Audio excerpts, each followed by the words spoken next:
안녕하세요, 여러분. 정말 날씨가 쌀쌀해진 것 같아요. 올 한 해도 이렇게 끝이 난다고 생각하니 좀 아쉽기도 하면서 기분이 그렇네요. 오늘 이렇게 제가 글을 쓰는 이유는 제게 큰 배신감을 준 두 사람에 대해 얘기해보려고 해요.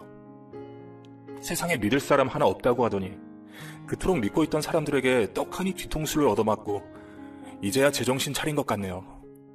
그럼 제 얘기 한번 들어봐 주시겠어요? 우선 저에 대해서 소개를 좀 해드려야 할 것 같네요. 그저 평범한 집안에서 부모님의 사랑을 듬뿍 받으며 자란 저는 나름대로 외모도 키도 남들한테 많이 떨어지는 스타일은 아니었던 것 같아요. 어렸을 때부터 동네에서 예쁘다는 소리도 좀 들었고 학창시절에는 같은 학교 남학생들한테 인기도 좀 있었거든요. 그렇다고 제가 외모에 막 관심을 갖고 그랬던 것은 아니었는데 말이죠. 아마도 유전적인 영향이 컸나 봐요. 저희 엄마가 제가 봐도 아주 미모가 대단하시거든요. 아직도 고운 피부에 날씬한 몸매를 유지하고 계시고 사람들이 연세에 비해 훨씬 나이를 적게 보시긴 한답니다. 저랑 단둘이 팔짱을 끼고 걷고 있으면 엄마라기보다는 이모나 큰언니쯤으로 생각하는 사람들이 많아요. 특히 백화점 같은 곳에 가서 옷을 고르다 보면 꼭 한마디씩 듣는 말이 있는데요. 어머나, 저는 무슨 자매지간인 줄 알았어요. 어머님이 어쩜 이렇게 동안이세요? 따님 외모도 정말 어머님을 닮아서 너무 아름다우세요. 정말 부러우시다. 모녀지간이 이렇게 아름다울 수 있다니 말이죠. 보기 좋으세요. 정말 저희 모녀지간이 그렇게 보기가 좋으신 건지 아니면 구매를 하려고 하니까 기분 좋게 해주려고 말씀을 해주시는 건지는 모르겠지만 어쨌든 사람들은 저와 엄마의 미모에 대해 좋은 말들을 많이 해주셔서 고마웠어요. 그런 제게 엄마는 늘 말씀하셨어요. 여자 얼굴만 보고 들이대는 남자들 정말 조심해야 된다. 알았지? 우리 딸이 워낙 예뻐서 남자들이 많이 접근하고 할 거야. 그런데 그런 남자들은 또 새로운 외모를 가진 여자에 대해 늘 궁금해하고 관심이 많기 때문에 절대 영원할 수가 없단다. 에이, 엄마. 그래도 나 좋아해주는 사람이 최고 아냐? 나도 솔직히 남자 외모 안 보진 않는데. 아니야, 남자들은 안 그래. 꼭 잡은 물고기에는 밥 안 준다고? 세상 제일 예쁜 여자 데려다 놓고 그것도 모르고 밖에서 새로운 스타일의 외모를 가진 여자에 늘 관심 있어 하는 법이야. 그러니까 외모 말고 너의 내면을 좋아해주고 대화가 잘 통하는 사람을 만나야 해. 알겠지? 응, 알았어요, 엄마. 잘 살펴볼게요.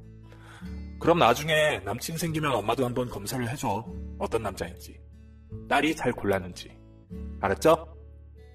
그럼 남자친구 생기면 이 엄마한테 제일 먼저 소개시켜주는 거다. 엄마는 혹여나 남자들이 저의 외적인 부분만 보고 관심을 갖고 접근하는 것이 아닐까 걱정이 많으셨어요. 나중에 제가 상처받을 것에 대한 생각을 미리 하고 계신 것 같아 그때 저는 엄마의 말을 대수롭지 않게 넘겼답니다. 평범한 학창시절을 보낸 저는 대학교에 입학하게 되었고 제가 입학한 곳은 여자대학교라서 학교에 남자가 없었어요. 뭐 의도한 것은 아니지만 성적에 맞추고 전공과에 맞추다 보니 그렇게 된 것 같네요. 이곳에 와보니 정말 예쁘고 늘씬하고 자신을 잘 가꾸는 친구들이 많다는 것을 새삼 느꼈어요. 남자가 없는 여자대학교인데도 불구하고 학교에 오는 친구들은 굉장히 자신을 많이 꾸미고 왔었죠. 외모를 많이 꾸미지 않았던 저도 대학생이 된 데다가 친해진 친구들이 워낙에 그런 쪽에 관심이 많았던지라 자연스럽게 점점 변화하게 되었는데요.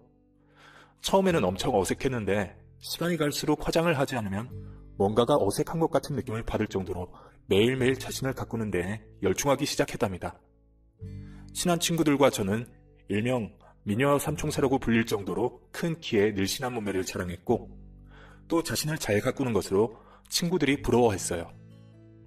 학교 축제를 할 때면 남자 대학생들이 주변에서 많이 놀러오곤 했는데 그때 다 저랑 친구들을 보면서 수군대기도 했었죠. 다른 친구 한 명이 제게 다가와서 자기 친구와 관심이 있다고 소개시켜달라고 했다는 말도 들었는데요. 그 남자는 제 앞에서 말을 더듬으며 덜덜 떨면서 얘기하는데 그 모습이 얼마나 귀엽던지 속으로 웃음을 참느라 혼났던 기억도 있네요. 이름이 이름이 뭐냐고요? 아, 네, 네. 근데 왜 이렇게 떨어요? 저 나쁜 사람 아니에요. 편하게 말씀하셔도 돼요. 아, 미안해요. 그게 너무 아름다우셔서. 고마워요. 저를 그렇게 예쁘게 봐주신다니. 완전 감사한데요? 진짜예요. 저 거짓말 잘 못해요. 혹시 남자친구 있어요? 남자친구는 없는데 아직 연애하고 싶은 마음이 없어서요. 미안해요. 다음에 또 우리 학교 놀러오면 그때 봬요. 수줍게 말을 더듬으며 제게 몇 가지 질문을 하던 그 남자는 저의 말에 상처를 받은 듯이 풀죽은 표정을 하고 그대로 자리를 떠났답니다. 이 남자뿐만 아니라 대학교에 다니면서 아는 지인이 소개시켜준 남자들을 만날 때면 이런 일들이 좀 있었어요.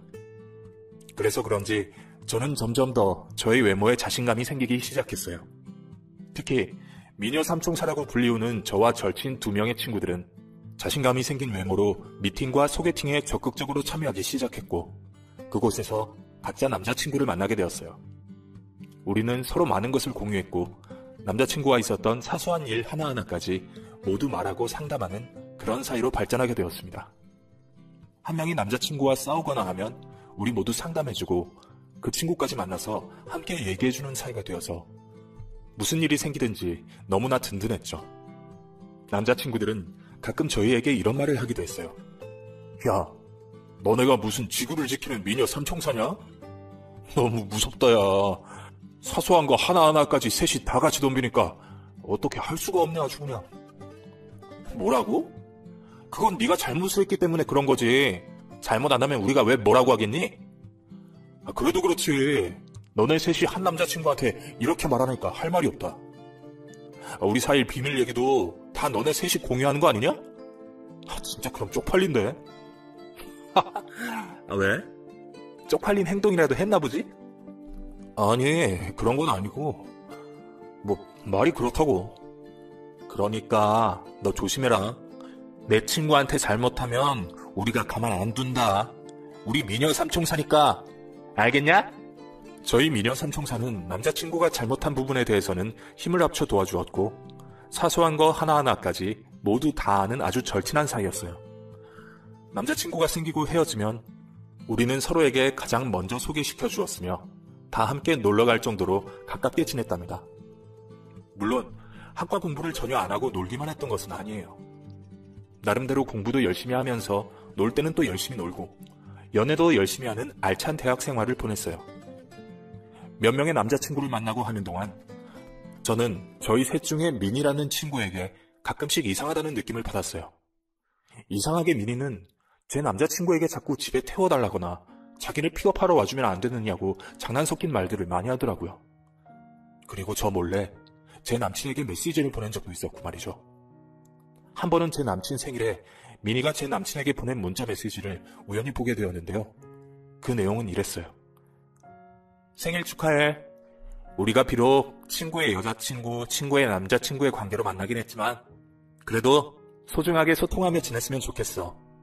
내 친구보다 먼저 보내면 안 되니까 12시 1분에 보냈다. 그러니까 너도 내 생일에 12시 1분에 축하 메시지 보내줘. 이런 메시지의 내용이었는데요. 굳이 저한테 말도 하지 않고 남친 생일이 되는 날 밤 12시 1분에 이런 메시지를 보냈다는 것이 저는 좀 기분이 좋지 않더라고요. 남친 역시 이 메시지를 받고 제게 말을 하지 않고 숨기고 있다가 나중에 제가 우연히 남친의 핸드폰을 보다가 보게 되었는데 뭔가 이 둘이 나만 빼고 비밀 이야기를 만드는 것은 아닌가 하는 생각 때문에 몹시 기분이 상했답니다. 저는 제 친구 미니에게 얘기했었어요. 야, 너 내 남친한테 문자 보냈더라. 그것도 12시 1분에? 아, 그거? 재밌지 않았어? 네 남친이면 나랑도 친한 사이 맞잖아? 우리들 다 함께 자주 만나고 했었으니까 보냈지. 왜? 그게 뭐 이상해? 아니, 그런 건 아닌데 뭐 나한테 얘기도 안 하고 그랬길래. 그게 뭐 특별하게 얘기할 일이냐? 별 대수없지 않게 생각해서 얘기 안 한 것뿐인데. 너 너무 오버하지 마. 별것도 아닌 걸로. 그래, 뭐 생각해보니 그렇네. 친구는 별 대수롭지 않은 일이라고 생각해서 따로 말을 하지 않은 것이라고 하면서 대충 둘러댔습니다. 그리고 나서 그 후로도 민희는 계속해서 남친에게 연락을 한 적도 있었어요. 그냥 몇 번을 다 그렇게 넘기는데 사실 이때부터 조금씩 친구 민희에 대해 짜증이 나기 시작했는데 제가 그때는 잘 참고 있었던 것 같아요. 그저 다 같은 친구 사이라고 생각했다고 말을 하니 그럴듯하기도 했고요. 아무튼 민희는 좀 저희 셋 중에서도 유별나게 다른 친구의 남자친구들에게 서스럼 없이 잘 연락도 하고 그러더군요. 다른 한 친구와 저는 그저 민희가 사교성이 좋고 시원시원한 성격이라서 그런 것이다라는 결론을 내리기로 했답니다. 아무리 그래도 우리는 미녀 삼총 사이니까요. 여자들의 의리가 어떤 것인지 좀 보여주기도 싶었던 것 같아요. 그렇게 시간이 흘러 몇 번의 연애를 거쳐 저는 대학교 졸업반 때 한 남자를 만나게 되었습니다. 여태껏 제가 만나왔던 남자들은 거의 다 저를 먼저 좋아해서 적극적인 구애를 펼쳐서 연애가 시작되었다고 하면 이번에 만나게 된 남자친구는 제가 먼저 마음에 들어 했어요. 제 피부와 견주어도 아깝지 않을 만큼 고운 피부에 깔끔한 옷차림, 게다가 수려한 말솜씨까지 제가 원하는 외적인 모습을 많이 갖추고 있었거든요. 학벌도 나쁘지 않았고 사는 동네도 꽤 괜찮은 아파트였기 때문에 왠지 모르게 제가 마음이 먼저 갔습니다. 이날도 저희 친한 친구 민희를 비롯해서 삼총사가 함께였었는데요. 민희는 그 당시에 남자친구가 있음에도 불구하고 몰래 속이고 3대3 미팅 자리에 나왔던 것이었는데 얼마나 남자들에게 사교성 있게 분위기를 주도하던지 좀 꼴보기 싫은 면도 있었어요. 민희는 더군다나 제가 마음속으로 찜해둔 그 남자에게 적극적인 표현까지 해대서 속으로 짜증이 나더라고요. 저기 어디 살아요? 왠지 낯이 익은 것 같은데. 혹시 고등학교 어디 나왔어요? 아, 저요? 저도 왠지 그쪽이 낯이 익네요. 워낙 외모가 출중하셔서 그런가? 아, 고마워요. 제 이름은 민희예요. 제 이름 꼭 기억해주세요. 아셨죠?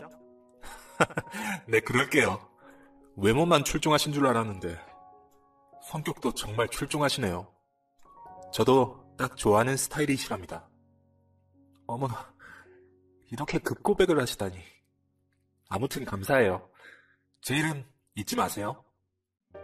민희와 그 남자는 둘이 주거니 받거니 농담 따먹기를 하며 둘이서 얘기를 하고 있더군요. 속으로 좀 짜증이 난 저는 민희와 화장실에 가게 되었을 때 말했어요. 야, 너 남친 있잖아. 작작해. 오늘은 내가 주인공 아니냐? 솔직히 나 외롭다고 주선한 자리잖아. 어머머, 야. 내가 뭘 어쨌다고 그러냐? 그 남자랑 몇 마디 얘기했다고 이러기야? 질투하는 거야? 너 그 남자 마음에 드는구나? 어?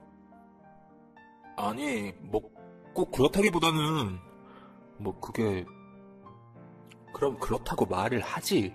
으이그 기집애. 알겠어. 이 언니가 딱 연결시켜줄 테니까 승질 부리지 말고 잠자코 있어봐. 뭘 어떻게 하려고 그러는데? 아, 그냥 자연스럽게 하게 내비둬. 뭐 내가 마음에 들어한다고 절대 말하지 말고. 알았지? 아, 가만히 있으라니까.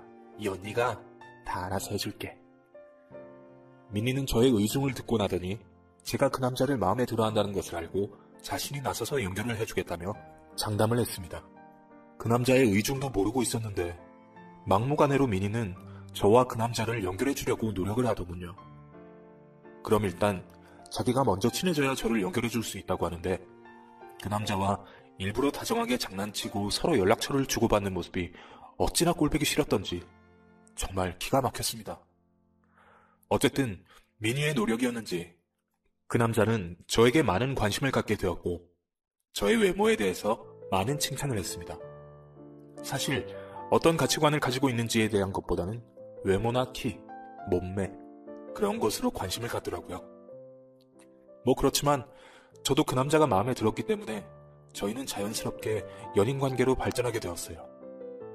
대학교 졸업을 하고 대학원에 다니는 동안에도 늘 그 남자와 만남을 지속했고 저희 엄마의 바람대로 제 남자친구를 소개시켜드리기로 했습니다.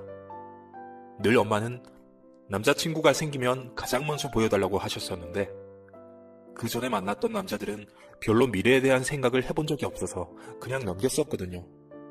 그런데 이번에는 무언가 미래를 함께하고 싶은 생각까지 들어서 엄마한테 보여드리고 싶더라고요. 깔끔한 인상을 가진 남자친구를 보면 엄마도 분명 좋아하실 거라고 생각하고 자리를 마련했죠. 너무 분위기가 무거우면 안 될 것 같아 프랜차이즈 음식점에 가서 가벼운 식사를 하고 커피까지 함께 먹으며 얘기를 나눴습니다. 화기애애하게 분위기가 잘 이어졌고 저는 그 누구보다 행복했어요. 제가 좋아하는 사람 2명이 이렇게 좋은 분위기에서 만나고 있다는 것이 이렇게 기쁜 줄은 몰랐거든요. 그런데 밥을 다 먹고 남친과 헤어지고 엄마와 집에 들어가는데 엄마는 아까의 분위기와는 다르게 남친을 별로 마음에 들어하지 않으시더군요.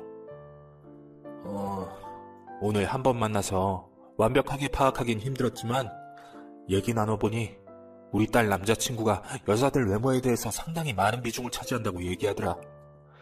근데 엄마는 예전에도 얘기했지만 그런 사람들보다는 그저 마음 착하고 성실하고 그런 사람을 만났으면 좋겠거든?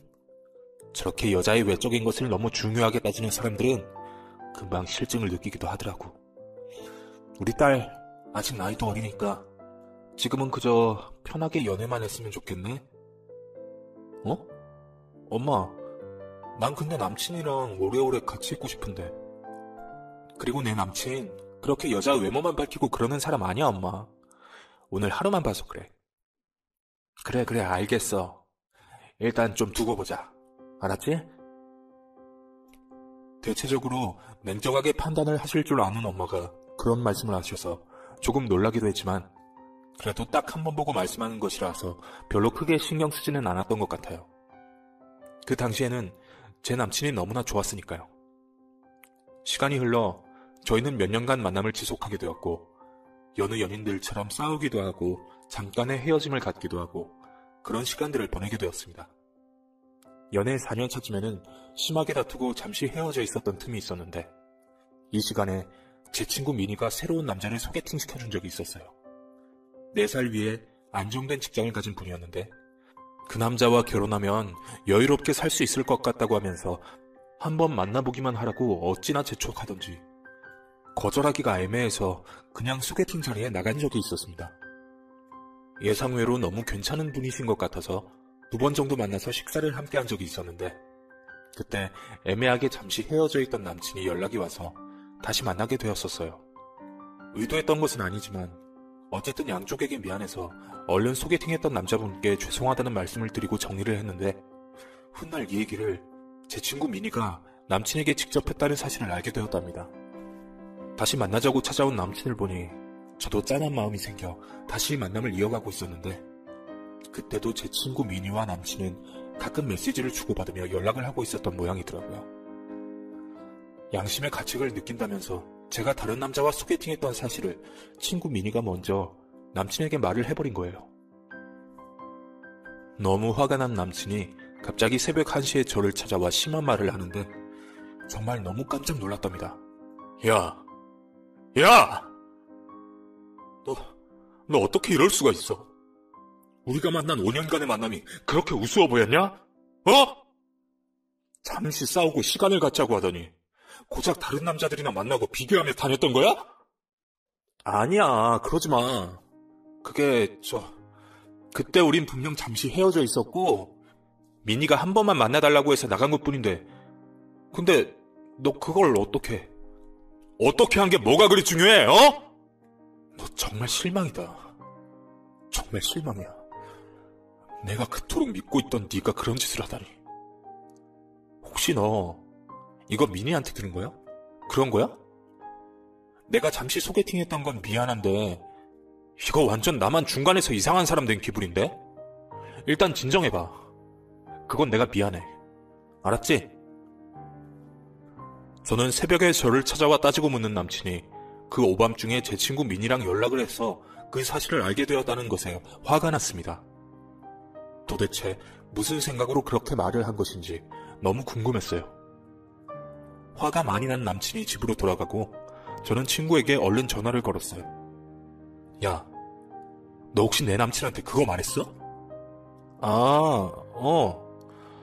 심장에 손을 얹고 생각해보니 양심의 가책이 느껴져서 말이지. 너무 미안해서 잠이 안 오더라. 그래서 말했지. 근데 그게 왜? 야, 너 정말 웃기다. 말해도 내가 말하지 그걸 네가 왜 말하냐? 그리고 이 오밤중에 남의 남친이랑 넌 왜 연락하는 건데? 너 저번에도 내 남친한테 데리러 와줄 수 있냐고 했다며? 자꾸만 친구 남친한테 밤마다 연락해서 그러는 이유가 뭔데? 진짜 황당하다 너. 그리고 남친 있으면서도 온갖 소개팅, 미팅 다 나갔던 네가 이제 와서 양심의 가책을 느낀다고? 복수할 일이다 야. 뭘 또 그렇게까지 말하냐? 우리 서로 남친들하고 다 같이 만나고 친하게 지냈었잖아.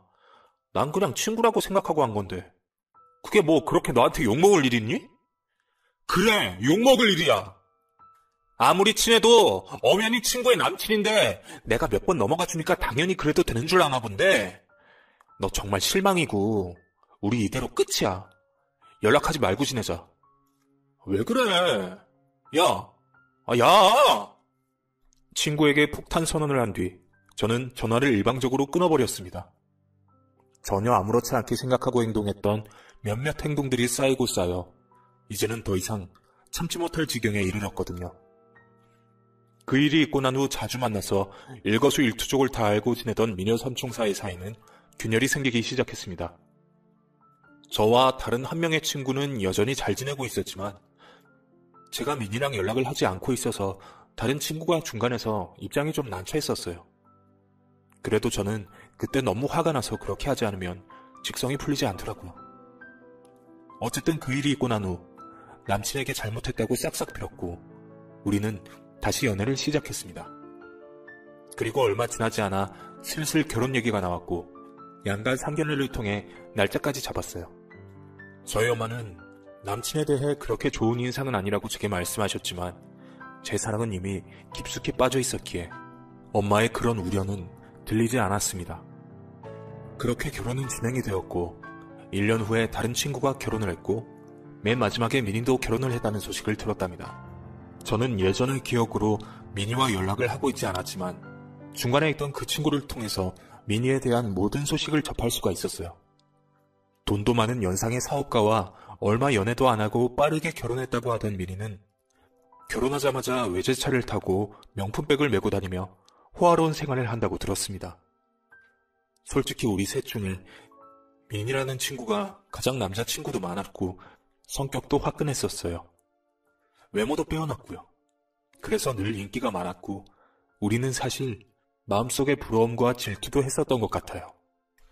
결혼 전에는 많이 화가 나서 평생 보지 않을 것처럼 했지만 결혼을 하고 나서 아이를 낳고 보니 제 마음속에 있던 화가 조금은 누그러짐을 느꼈답니다. 예전에 우리 미녀 삼총사라고 부르며 그렇게 뭉쳐다니면서 서로에게 힘이 되어 주었던 그때 그 시절이 그립기도 했고 아이를 키우며 집에만 있다 보니 외롭기도 했고요. 그냥 눈 한 번 딱 감고 연락해볼까 하는 생각을 하며 시간을 보내고 있었는데 민희에게 연락이 왔더군요. 야, 잘 지내냐? 이제 내 전화 받네. 그래, 잘 지낸다. 어쩔래? 네가 하도 전화를 하니까 받지. 좀 풀렸어? 애기 엄청 귀엽더라. 야, 친구한테 네 애기 사진 보여달라고 내가 막 그러고 있다. 나 웃기지? 그땐 내가 미안했어. 이제 우리 다시 미녀 삼총사 그 시절로 돌아가고 싶다. 나 용서해 줄 거지? 용서고 뭐고 이제 그런 거 소용없는 것 같다 미녀야. 우리 그냥 다시 미녀 삼총사 합체하자. 아주 오랜만에 걸려온 그녀의 전화를 받고 우리 셋은 다시 예전처럼 돌아갈 수 있었습니다. 몇 년간 연락은 하지 않았지만 서로 소식을 다 알고 있었기에 다시 친해지는 데에는 그리 오랜 시간이 걸리지 않았어요. 결혼하고 가장 먼저 아이가 생긴 저는 밖에 나가서 놀 수 있는 여건이 되지 않았기에 주로 친구들이 저희 집에 자주 놀러 왔었는데요. 옛날 얘기를 하면서 술도 한잔 마시고 하다 보니 저희 집에서 자고 가는 일도 많았답니다. 남편 역시 잘 알고 있는 친구들이기에 크게 어려워하지 않았고 특히 민희하고는 누구보다도 더 친근하게 지내는 것 같더라고요. 그런 생각을 하면 안 되지만 왠지 저는 그 옛날 남편이 미니하고 문자를 주고받고 집에 데려다주고 했던 일이 생각이 나서 그 둘을 예의주시하고 있기도 했어요. 이미 결혼해서 아이까지 낳았지만 그래도 여전히 그 부분이 신경 쓰이더라고요.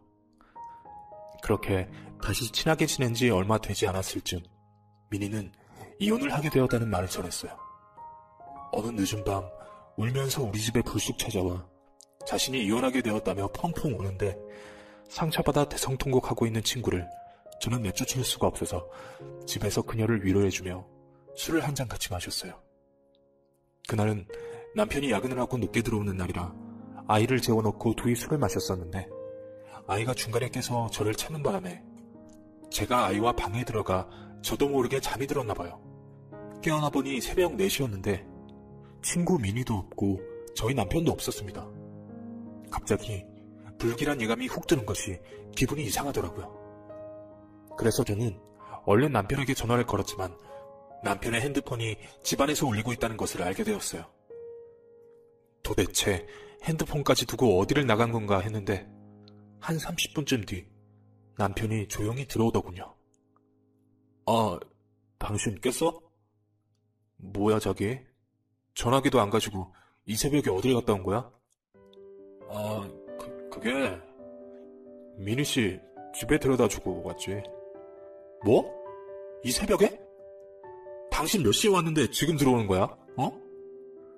내가 들어왔는데 당신은 뭐 이미 잠들었고 이혼 얘기하면서 울고 있길래 모른 척 할 수도 없고 그래서 얘기 좀 들어줬지 뭐. 그래서 집에까지 데려다 준 거야?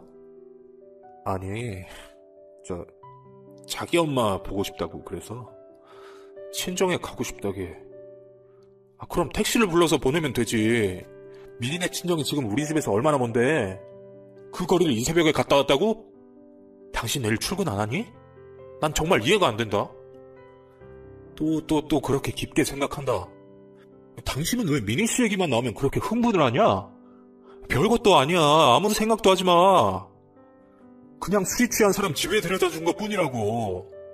한두 번 데려다 준 것도 아닌데 뭘 또 그래, 새삼스럽게. 아, 얼른 자. 나도 내일 출근하려면 피곤해. 늦은 새벽에 제 친구를 친정집에까지 데려다 주고 왔다는 남편의 말이 저는 도무지 이해가 가지 않았습니다. 그리고 제 눈을 똑바로 보지 못하고 둘러대는 말투가 꼭 거짓말을 하고 있는 것 같은 느낌도 들었고요. 남자들은 자신이 굉장히 포커페이스가 잘 된다고 생각하지만 현실은 전혀 그렇지가 않거든요. 다 티가 난답니다. 잠을 자러 들어가는 남편의 뒷모습을 보고 잠이 오지 않자 저는 남편의 핸드폰을 뒤져봐야겠다는 생각이 들었어요. 이 안에 무언가가 있을 것이라는 여자의 직감이 있었거든요. 그런데 생존 잠금장치 같은 건 해놓지도 않는 사람이 지문인식 잠금장치를 해놓았더군요. 제가 아무리 해도 잠금장치가 풀리지 않아서 아무것도 확인할 수가 없었습니다. 그때부터 저는 그 둘을 향한 의심이 증폭되기 시작했어요. 다음날 전화를 걸어 물어보니 친구 미니는 술이 많이 취해 제대로 기억이 나지 않는다고 둘러대며 엄마 보고 싶다는 말을 했다는 것만 기억하고 있더군요. 불길한 예감 때문에 밤에 잠도 잘 오지 않고 집안일도 손에 잡히지 않고 그러면서 2주일쯤 지나게 되었는데요. 이혼 도장까지 찍게 된 미니가 축하받을 일이 있다며 전화가 왔더라고요. 나를 축하해줄 일이 2가지가 있는데 잘 들어봐.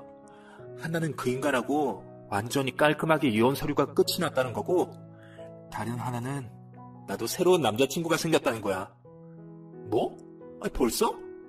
아니, 지금 이혼 서류 들어갔는데 어떻게 그 사이에 남친이 생기니? 너 정말 제주도 좋다. 이걸 축하할 일이라고 해야 하는 건지 아닌지 모르겠다, 야. 뭐 이혼한 사람은 맨날 그렇게 힘들고 질질 짜고만 있어야 되냐? 사랑의 아픔은 사람으로 치유하라는 말도 모르냐? 난 정말 행복해. 결혼은 한번 해봤으니까 생각이 없고 그냥 연애만 열심히 할 거야. 남친도 그렇게 생각하고 있는 사람이고. 그래, 축하한다. 궁금하다, 뭐 하는 사람인지. 언제 보여줄 건데? 그건 비밀. 이번엔 그냥 비밀의 남친으로 나만 간직하고 싶어. 오늘도 비밀의 데이트가 있는데? 뭐야, 비밀일 것도 많다야. 알겠어. 비밀의 남친이랑 재미나게 연애해라. 친구 미니가 남친이 생겼다는 말을 듣고 저는 오히려 안심을 했어요. 마음속에 있던 불길한 예감이 싹 사라지는 것 같았죠. 오히려 요즘 집에 늦게 오고 피곤해하는 남편을 의심했던 제가 미안할 정도이더라고요.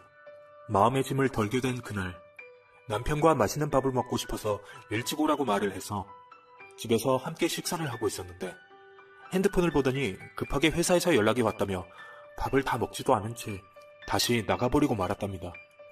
뭐가 그리 바쁜지 유난히 더 바빠진 회사 때문에 저와 아이는 몹시도 이 남자의 품이 그리워져 있는 상태였어요. 그날 다시 밖으로 나간 남편은 일이 끝나고 회식까지 한다며 새벽 3시가 다 되어서야 들어왔고 술 냄새가 거의 배지 않고 좋은 향기가 나는 남편의 옷을 세탁하며 저는 또다시 이상한 느낌이 들기 시작했습니다. 분명히 남자들이 회식을 하면 옷에 배는 특유의 냄새가 있거든요. 담배 냄새도 있고 고기 냄새 같은 것도 있고 또 술 냄새도 은근히 옷에 많이 배어요. 저는 후각에 예민한 사람이기 때문에 그런 것을 늘 염두에 두고 있었는데 남편의 옷에서 아무 냄새가 나지 않고 오히려 좋은 향기가 난다는 것이 몹시도 이상하게 생각이 들더라고요. 그리고 며칠 후 남편은 해외 출장이 잡혔다는 말을 했고 바로 며칠 후 출국이라고 하며 비행기 티켓을 보여주더군요. 뭔 회사가 해외 출장이 갑작스럽게 잡히냐고 물어도 그저 중요한 프로젝트가 있어서 그렇다고 할 뿐 별다른 얘기는 없었어요.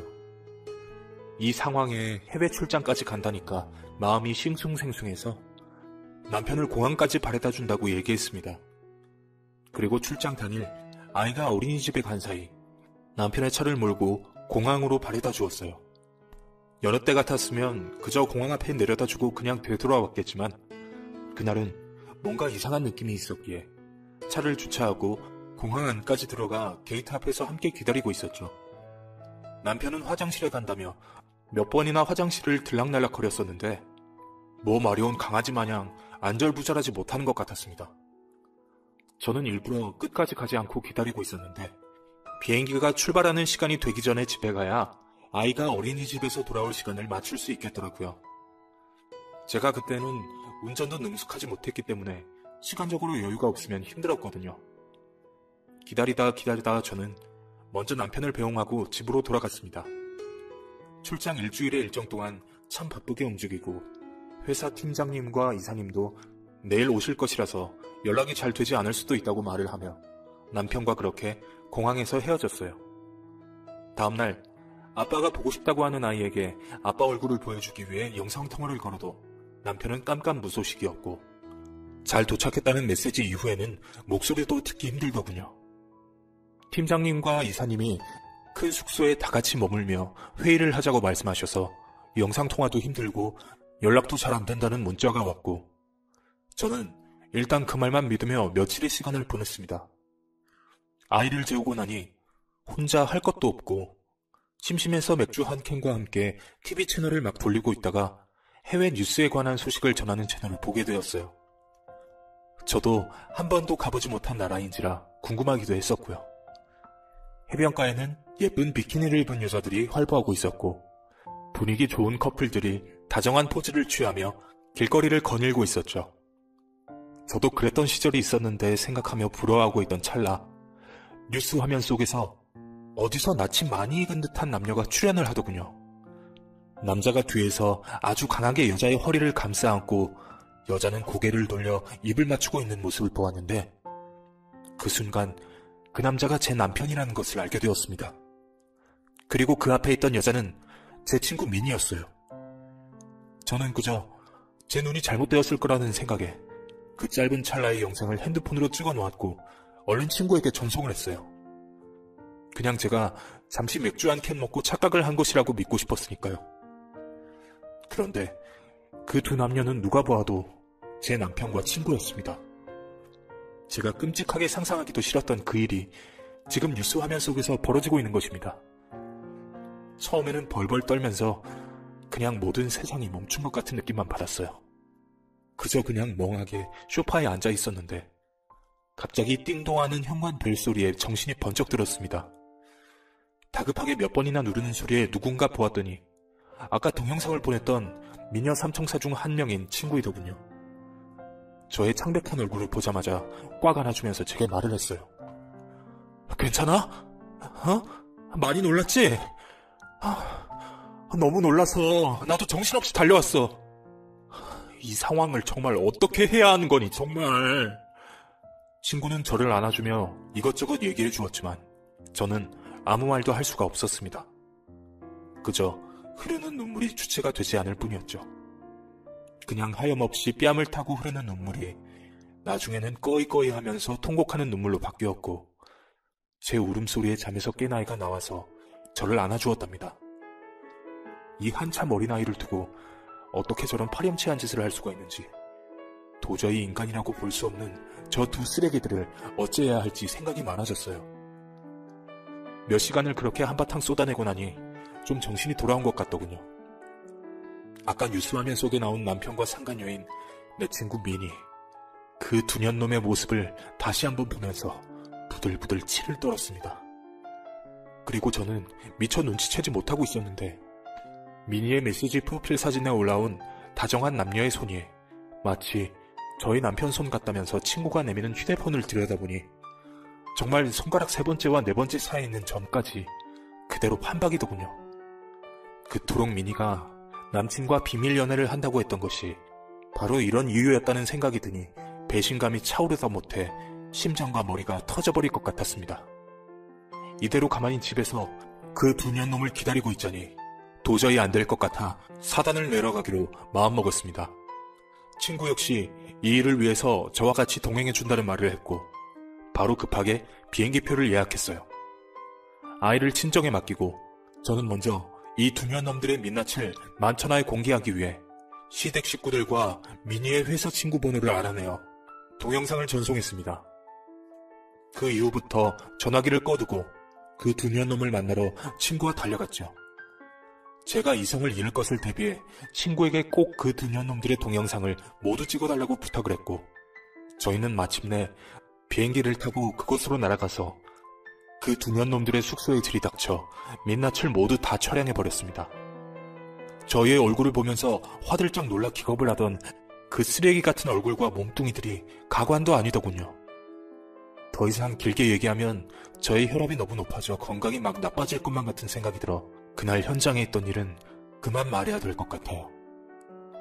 아무튼 사람이 아닌 짐승들이 날뛰었다는 것만 알아주세요. 제가 지금 당장 그 두 년 놈들을 만나러 가자고 했을 때 친구의 부탁을 거절하지 않고 전적으로 도와준 제 친구가 너무나 감사할 뿐이에요. 그때 만약 친구가 도와주지 않았다면 저는 혼자 당장 달려갈 수가 없었을 테니까요. 많이 힘들고 지치는 긴긴 싸움을 저는 친구의 도움으로 아주 좋은 방향으로 해결하게 되었고 만천하의 얼굴이 팔린 그 두 것들은 직장도 친구도 잃고 자식도 잃게 되었습니다. 이혼소송을 통해 유책 배우자와 상간녀에 대한 확실한 증거로 위자료까지 받아낼 수 있었고 그 둘은 또다시 서로에게 실증을 느끼고 헤어지게 되었다고 나중에 들었어요.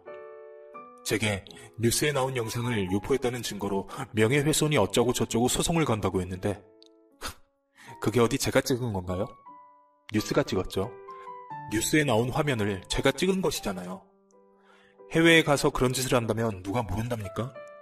세상에 비밀은 없는 것이잖아요. 그 일로 남편도 잃고 친구도 잃었지만 누구보다 떳떳하게 내 자신과 아이는 지킬 수 있었던 것 같아 오히려 감사할 뿐입니다. 제 눈을 가리고 둘이 얼마나 뻔뻔하게 즐겼을지 상상을 하면 지금도 치가 떨리네요. 저의 외모에 대해서 그렇게 칭찬을 하고 좋아했던 그 남자는 결국 제게 만족하지 못하고 다른 곳으로 눈을 돌리게 되었네요. 그때 엄마의 말을 잘 들을 걸 그랬나봐요. 어른들의 말은 항상 옳은 것인데 말이죠. 몇 년이 지난 지금 아직도 그 생각을 하면 분노가 끓어오르지만 내 아이를 위해서, 내 자신을 위해서 열심히 살려고 노력하고 있답니다. 아, 그리고 얼마 전에는 부모님의 도움을 받아 작은 카페도 오픈하게 되었어요. 이 카페 열심히 일구어서 우리 아이 절대 부족함이 없는 멋진 어른이 될 수 있게 도와주고 싶습니다. 이렇게 상처 많은 제 이야기 끝까지 들어주셔서 감사드려요. 쌀쌀한 날씨 가운데 건강 조심하시고 늘 행복한 일들만 가득하셨으면 좋겠습니다.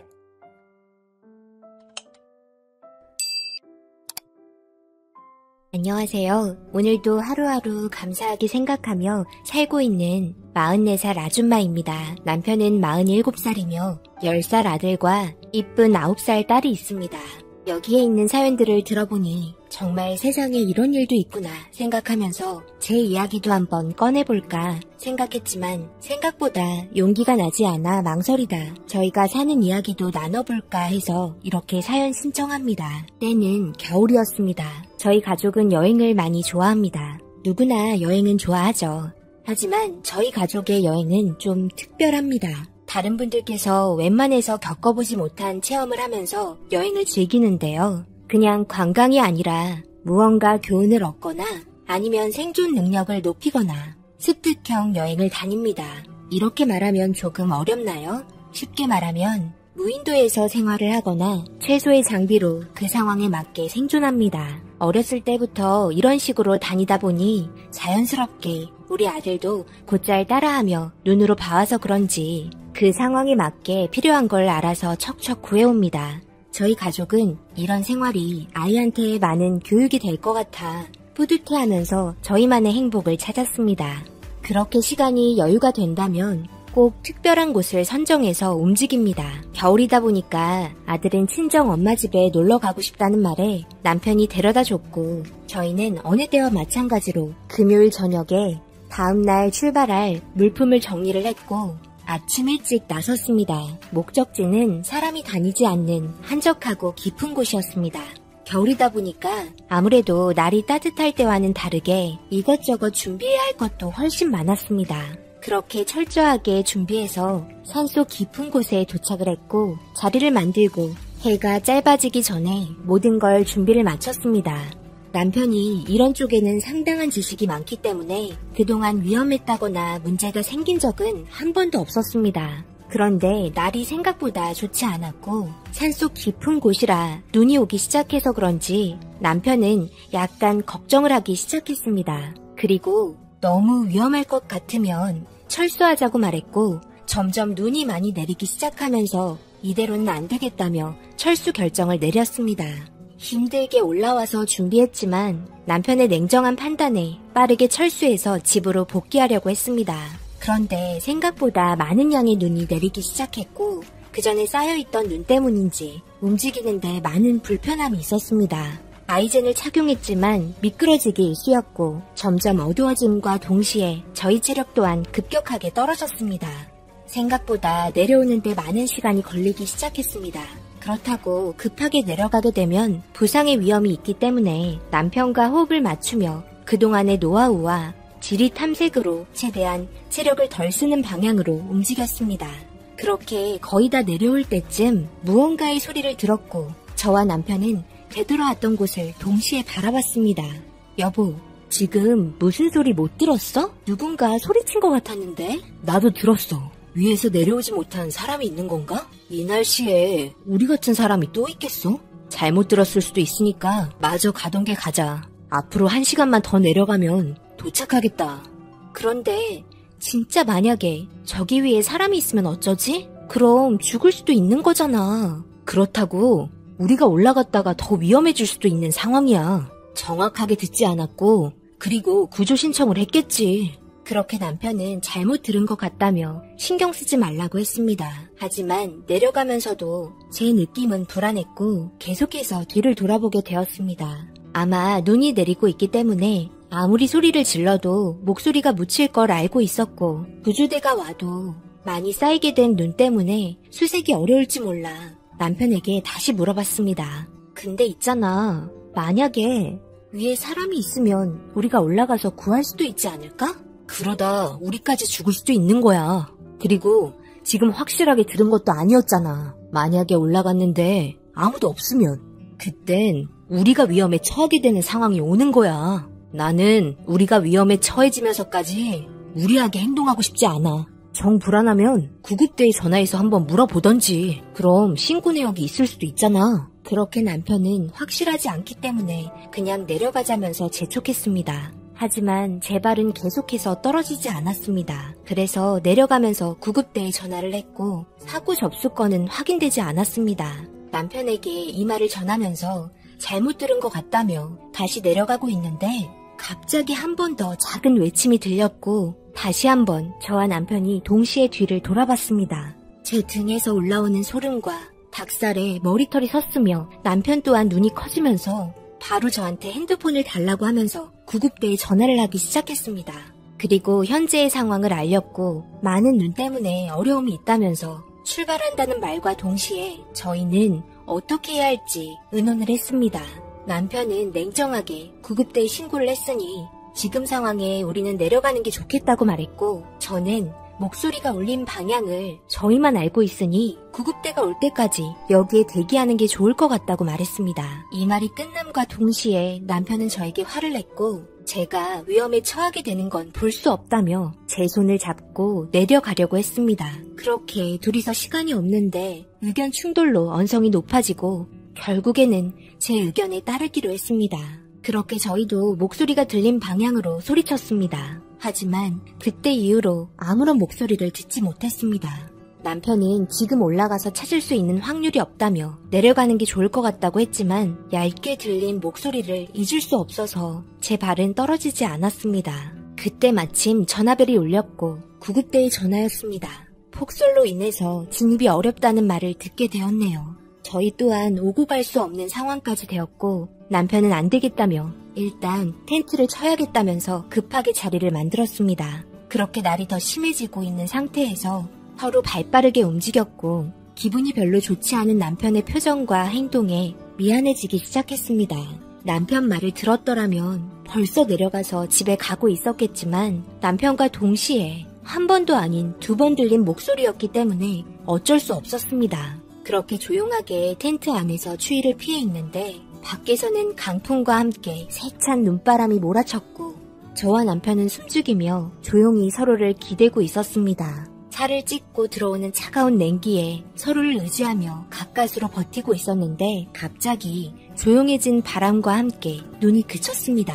그렇게 텐트에서 나왔고 저는 한 번 더 크게 외치면서 누군지 알 수 없는 분에게 소리쳤습니다. 구급대는 내일 아침에 올라와야 할 것 같다는 말을 전해 들었고 남편은 눈이 그치고 바람이 멈춘 틈을 타 목소리가 들렸던 방향으로 올라가 봐야겠다며 텐트 안에 들어가 있으라는 말에 저는 너무 놀랐습니다. 아무리 눈이 그쳤다고 해도 밤에 움직이는 건 위험하다는 거 당신이 더 잘 알잖아. 절대 안 돼. 이제 와서 안 된다는 말은 또 뭐야? 그럼 애초에 내려갔어야지. 언제 또 눈이 내릴지 모르고 바람이 불지 모르니까 빨리 상황을 좀 살피고 내려올게. 그러니 텐트에서 불 켜고 지키고 있어. 알겠지? 금방 내려올게. 어디 가지 말고 꼭 여기에 있어야 해. 그리고 남편은 혼자 목소리가 들렸던 방향으로 올라갔습니다. 남편과 몸이 떨어지다 보니 제 마음은 점점 불안해졌고 무서워지기 시작했습니다. 때마침 엄마에게 전화가 왔고 아들과 전화통화를 하면서 별일 없다는 말과 함께 짧게 서로의 안부를 묻고 끊었습니다. 그리고 다시 찾아온 텐트 안의 적막함에 모서리에 웅크리고 있었고 남편이 오기만을 기다렸습니다. 그렇게 남편이 떠난 지 1시간이 지났고 2시간이 지나기 시작하면서 무서움과 동시에 저는 텐트 밖으로 나갔습니다. 전화를 해도 받지 않았고 불안함에 안절부절 못했으며 떨리는 손을 부여잡으며 남편 이름을 외치면서 목소리라도 듣고 싶어 힘차게 불러봤지만 아무런 소리도 듣지 못했습니다. 결국 저는 제자리에 있으라는 말을 듣지 않은 채 짐을 챙겼고 남편이 올라갔던 방향으로 따라 올라갔습니다. 그리고 남편의 발자국이 끊긴 곳에 저는 멈춰 섰고 주변을 살피자 제 눈앞에는 낭떠러지가 보였습니다. 심장이 쿵 내려앉았고 낭떠러지 있는 곳에 랜턴을 비춰봤지만 랜턴 빛이 아주 희미하게 땅에 도달했습니다. 저는 남편의 발자국이 끊긴 곳에서 큰 소리로 외치며 찾았지만 아무런 목소리를 듣지 못했습니다. 그렇게 제자리에 서서 아무것도 할 수 없게 되었고 랜턴으로 주위를 살피며 맴돌았습니다. 분명 근처 어디에 있을 거라는 확신과 함께 정신을 다시 차렸으며 낭떠러지 있는 곳을 자세히 보니 로프 하나가 내려져 있었고 확인을 해보니 남편의 로프가 확실했습니다. 그렇게 로프 있는 곳에서 남편을 기다리며 추위에 떨고 있는데 저쪽 멀리에서 희미하게 다가오는 불빛에 저는 소리치며 방향을 잡아줬고 누군가를 업고 힘겹게 걸어오고 있었습니다. 떠날 때 들고 갔던 배낭 가방은 어디 갔는지 알 수 없었고 점점 가까이 온 남편의 등에 있는 사람을 보고 충격을 받고 말았습니다. 다 큰 어른이 아니라 아주 어린 나이의 여자아이였습니다. 정신을 잃은 상태였고 남편은 빨리 텐트 안으로 가야 한다며 남편은 올라오기 위해서 로프를 자기 몸에 묶었고 저는 제가 가지고 있던 로프를 하나 더 내려서 반대편 나무에 묶고 힘차게 끌어올렸습니다. 한 개의 로프는 남편이 잡고 올라오는 로프였고 또 하나의 로프는 제가 올라오는데 힘이 덜 들 수 있도록 끌어올려주는 로프였습니다. 그렇게 남편은 힘겹게 올라왔고 숨도 돌릴 틈도 없이 텐트까지 쉬지 않고 내려갔습니다. 저와 남편은 텐트 안에서 따뜻하게 할 수 있는 물건은 모두 다 챙겼으며 계속해서 몸의 체온이 떨어지지 않게 서로를 끌어안고 살을 비볐습니다. 아주 희미하게 정신을 차린 아이는 아무 말을 하지 못했고 따뜻한 물을 아주 조금씩 입에 넣어주면서 체온이 떨어지지 않도록 온몸을 주무르면서 텐트 안에 열기를 올렸습니다. 그렇게 밤을 지새웠고 해가 텐트 안으로 들어오면서 온기가 돌기 시작했습니다. 그리고 구급대가 남편과 통화를 하면서 현재의 위치를 알렸습니다. 그리고 이제야 숨을 고른 남편이 던진 한마디에 너무 놀라고 말았습니다. 내가 이 아이를 데려온 곳에 2명의 사람이 더 있어. 아마 부모인 것 같아. 왜인지 모르겠지만 부모는 이 아이를 껴안고 있었어. 그런데 이런 산속 깊은 곳까지 올 수 있는 복장도 아니었고 평상시 입을 수 있는 외출복을 입고 있더라고. 둘 다 저체온증으로 먼저 세상 떠난 것 같고 이 아이는 부모 품에서 추위를 피하고 있다가 정신을 잃은 것 같아.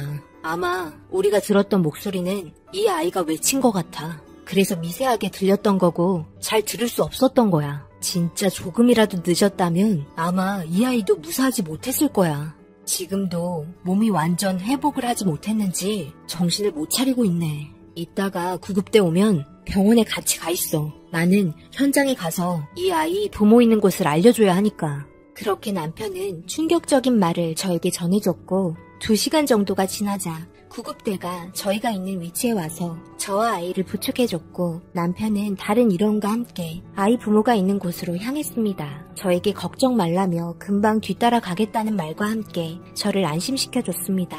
그렇게 남편은 늦은 저녁 병원으로 왔고 불안에 떨며 한참을 울었던 아이는 남편을 쳐다보고 있었습니다. 저는 남편 손을 잡으며 고생했다고 말하며 안아줬습니다. 그리고 찾아온 경찰에게 저희가 겪었던 일을 모두 말해줬고 경찰이 조사한 결과 알게 된 또 하나의 충격적인 사실에 남편과 저는 눈물을 흘릴 수밖에 없었습니다. 아이의 부모는 둘 다 고아원에서 만나 생활고에 허덕이며 27살과 28살의 나이에 갈 곳 없이 아이를 힘들게 키우다 결국 해서는 안 될 결정을 한 것 같다며 경찰부는 안타까운 시선으로 아이를 쳐다봤습니다. 저희 또한 아이를 쳐다보며 걱정이 많았습니다.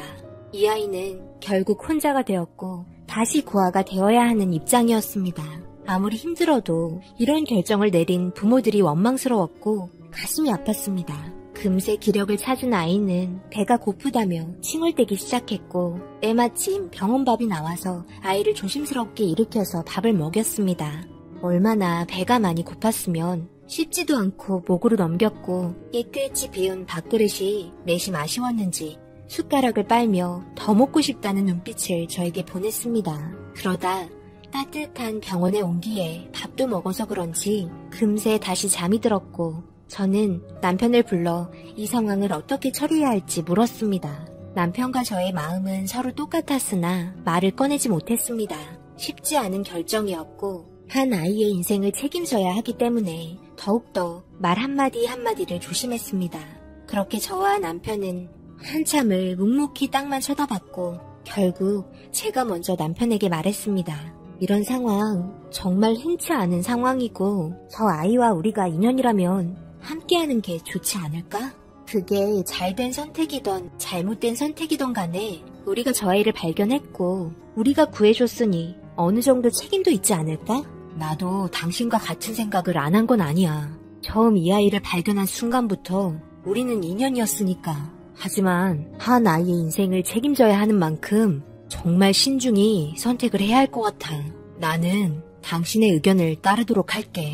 저 아이의 부모는 둘 다 고아였다며. 그럼 결국 우리가 떠나면 저 아이도 고아가 되는 거잖아. 그렇게 되면 결국 결과는 우리와 함께하는 것보다 더 못한 삶을 살고 있지 않을까? 우리의 식구로 받아들이는 걸로 하자. 그렇게 저와 남편의 긴 대화 끝에 결국 하늘이 저희에게 준 선물이라고 생각하고 받아들이기로 했습니다. 그렇게 함께 지낸 지 이제 2년이 되었네요. 당연히 싸우기도 많이 싸우고 제 아들과도 매일 티격태격하면서 잘 때는 또 같이 자며 오빠 오빠 하면서 따라다니는 게 세상 사랑스럽네요. 상황이 어찌 되었든 간에 하늘이 정해준 인연 어찌 거절할 수 있을까요? 받아들이기로 했고 예전의 삶보다 지금 현재의 삶이 더 소중하고 행복합니다. 항상 건강하고 밝게 커줘서 고맙고 엄마 아빠라고 불러줘서 고맙단다. 과거에 아팠던 기억은 모두 잊어버리고 우리와 함께 평생 행복하게 잘 살자. 사랑한다 우리 딸 민지야. 오늘의 사연은 여기까지입니다. 댓글로 여러분들의 생각과 조언을 남겨주세요. 구독, 좋아요, 알림도